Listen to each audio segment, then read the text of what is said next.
Esta solenidade, em homenagem à Superintendência da Zona Franca de Manaus, é um justo reconhecimento do trabalho desempenhado ao longo dos seus 50 anos de história. A Zona Franca de Manaus chega aos 50 anos com o duro e desafiante dever de se reinventar. Lutamos pela prorrogação do nosso principal modelo econômico e garantimos a permanência de seus incentivos fiscais até o ano de 2073. Mas isso foi apenas o início de um trabalho maior. Temos mais 53 anos para encontrar os caminhos que vão garantir a consolidação da economia regional sem a dependência fiscal do modelo. Precisamos rever alguns processos produtivos básicos para que possamos ter ainda mais atratividade no polo industrial para fabricar novos produtos na Amazônia brasileira. Além da questão industrial, defendo que a Zona Franca precisa agregar novos mercados que possam gerar emprego e renda para o povo amazonense e para toda a Amazônia. A Zona Franca de Manaus representa hoje o maior e mais bem-sucedido programa de estímulo à indústria sem agressão ao meio ambiente. Não é por outro motivo que se aprovou a extensão deste modelo econômico até o ano de 2073, mediante a promulgação da Emenda Constitucional número 83 de 2014, cuja relatoria no Senado tive a honra de conduzir no âmbito do Senado Federal. A SUFRAMA é perene em conquistas no setor produtivo e acumula bons resultados.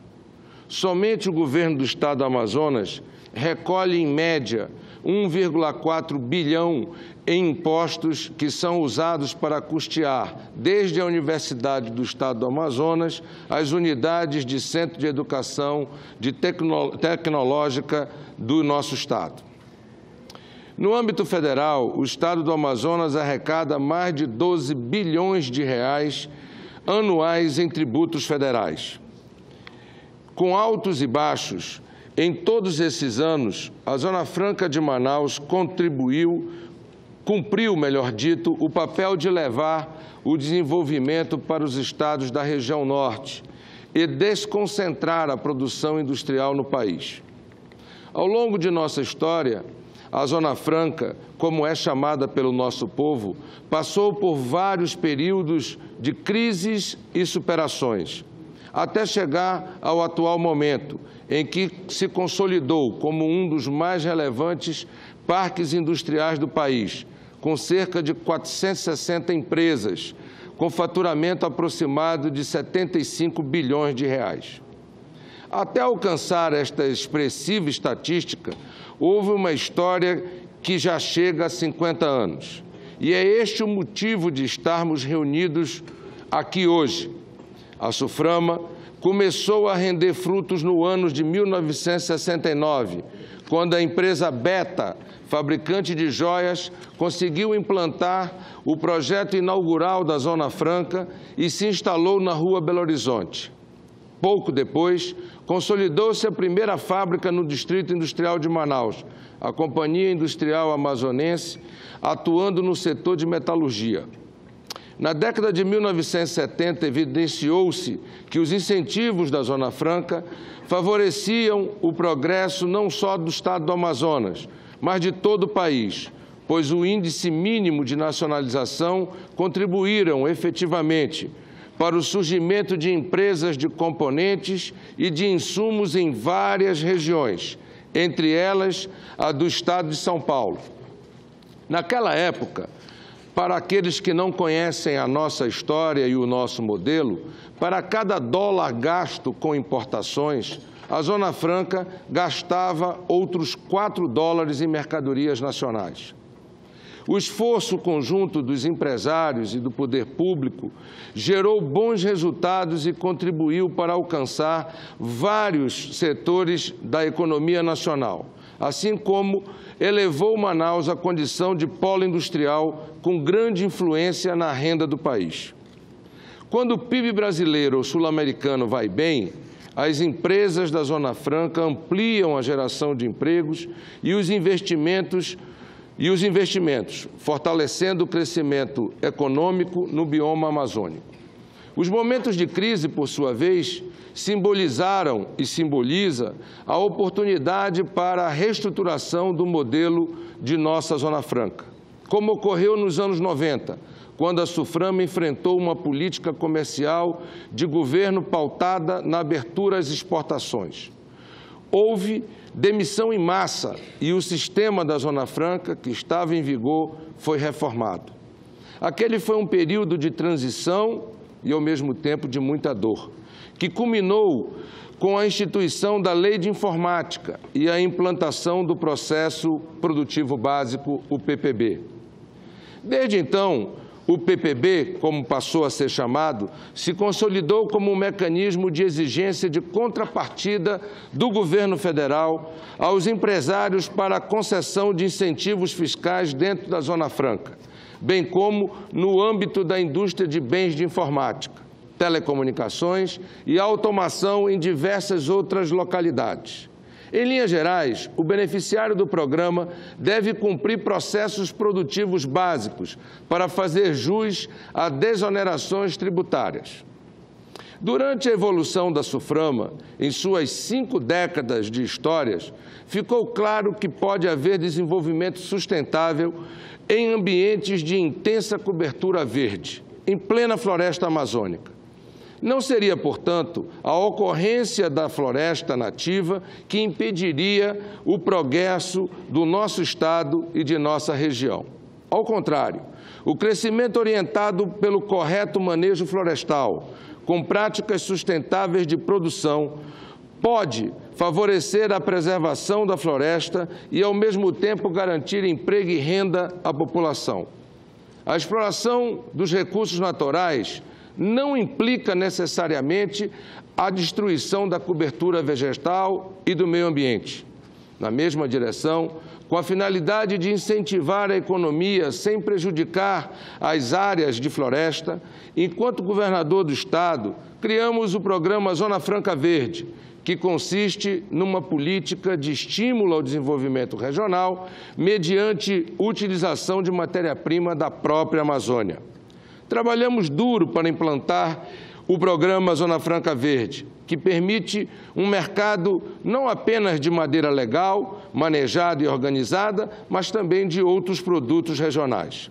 Pensamos e implantamos um modelo econômico que gera empregos na extração, transporte e beneficiamento dessa madeira em forma de produtos como tábuas, pisos, imóveis, portas e janelas.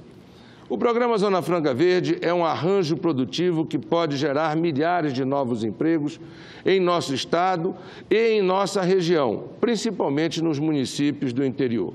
Esses empregos que hoje, infelizmente, não existem nem no Amazonas, nem na Amazônia brasileira.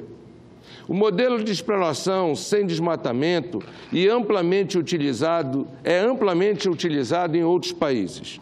Cito os exemplos do Canadá, onde o mercado de madeira rende 23 bilhões de dólares, sem que isso implique em redução da área florestal. E dos Estados Unidos, onde a população desenvolve uma ligação cultural e educacional com a floresta. Por isso, milhões de americanos visitam as reservas florestais todos os anos em atividades de turismo e de pesquisa.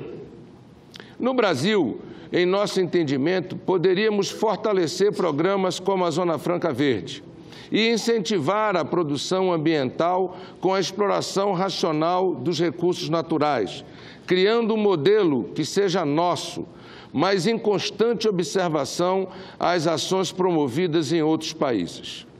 As soluções criativas e sustentáveis são uma característica dos brasileiros e dos amazonenses e dos amazônidas, cuja formação populacional tem raízes em comunidades tradicionais, acostumadas a extrair recursos da natureza sem causar impactos ambientais. Ao somarem-se as contribuições do poder público, dos empresários e da população local, aos poucos, Manaus se tornou no que é hoje, uma metrópole com um dos maiores PIBs industriais do Brasil. Fora da costa do litoral, com certeza, o maior PIB industrial do país.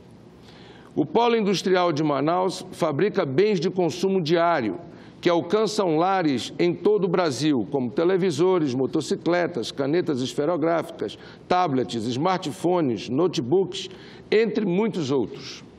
Cerca de 95% da produção do Polo Industrial amazonense é destinada ao mercado nacional. Ao cumprir processos produtivos básicos como requisito para a obtenção de benefícios, as empresas adensaram a cadeia produtiva na região. Os bens são elaborados com alto valor agregado de produção, levando desenvolvimento e empregos para a Amazônia, pois quanto maior o número de processos fabris desenvolvidos no Brasil, maior tende a ser o domínio nacional da tecnologia da fabricação. Por esse motivo, o modelo iniciado na década de 90, que instituiu o processo produtivo básico, reduziu a ocorrência de empresas que se instalavam em Manaus com a única intenção de montar os produtos para obter benefícios sem o real planejamento de atividades fabris no local. Atualmente, os casos de emprego de tecnologia nacional são bem evidentes e têm a sua expressão mais significativa no segmento de motocicletas, ciclomotores e motonetas, nas quais são empregados 13 mil trabalhadores, além de serem acionados mais de 70 outros fabricantes de componentes que também geram emprego e renda para a cadeia de produção. Há bens de duas rodas produzidos no polo industrial com mais de 90% das peças fabricadas no Brasil. É importante a nação brasileira tomar conhecimento disso. Esses dados demonstram como nossas indústrias podem ser competitivas quando há fomento em sua origem. A prática de proteção à indústria nascente é reconhecida pela Organização Mundial do Comércio e é amplamente praticada por outros países. A SUFRAMA demonstra que nossa inserção internacional como país industrializado não pode negligenciar o papel do Estado como indutor do adensamento produtivo, assim como ocorreu e ainda ocorre nas economias desenvolvidas de Japão, Estados Unidos, Alemanha, França, entre outros, sobretudo neste momento de onda protecionista evidenciada nas eleições recentes de Donald Trump e no plebiscito realizado no Reino Unido, em que os ingleses optaram pela saída da União Europeia. Os 50 anos da SUFRAMA, portanto, são uma oportunidade para refletirmos sobre as nossas políticas industriais. Humildemente, a meu ver, não deveríamos adotar políticas que sigam o caminho da abertura irrestrita aos bens importados, enquanto o que presenciamos no comércio internacional é uma guinada para o protecionismo. Por tudo isso, entendo que o modelo Zona Franca celebra seu jubileu de ouro com fôlego juvenil, em razão da atualidade e pertinência do programa. O modelo Zona Franca de Manaus gera e reparte riquezas, fortalece a economia e a indústria nacional, além de preservar a floresta amazônica em pé. É um modelo econômico preocupado com o verde, ou seja, essa contabilidade ambiental precisa fazer parte dessa equação quando discutimos os incentivos fiscais da Zona Franca de Manaus. O exercício de se reinventar é árduo, difícil, desafiador, mas a garra e a coragem de nossos trabalhadores, junto com a ousadia, a inteligência e a visão de futuro de nossos empresários, farão com que a Zona Franca de Manaus, essa jovem senhora, no alto dos seus 50 anos, encontre o caminho da prosperidade e a sua consolidação nos anos que virão. Para finalizar, gostaria de ressaltar que um trabalho estratégico como o da SUFRAMA, se é bom para a Amazônia, é bom para o Brasil. São 50 anos de incentivos ao desenvolvimento, com resultados contundentes. Nos próximos anos, esperamos que sejam criadas novas ações de fortalecimento para o polo industrial de Manaus. A Zona Franca revelou-se um modelo justo de desenvolvimento, ao consolidar uma alternativa viável para a promoção do desenvolvimento sustentável, com efeitos positivos para a economia local e todo o Brasil. Importante dizer que o programa Zona Franca Verde transformou-se num programa nacional, quando implementado e adotado pelo governo brasileiro e entregue para a jovem senhora Suframa desenvolvê-lo e implementá-lo em toda a Amazônia. Por tudo o que mencionamos e pelo papel que tenho desempenhado, cumprimento uma vez mais a Superintendência da Zona Franca de Manaus e agradeço imensamente a oportunidade que nos foi dada ao povo da Amazônia e do Amazonas, para que nós possamos, através da Zona Franca e da Suframa, contribuir com o desenvolvimento do nosso país.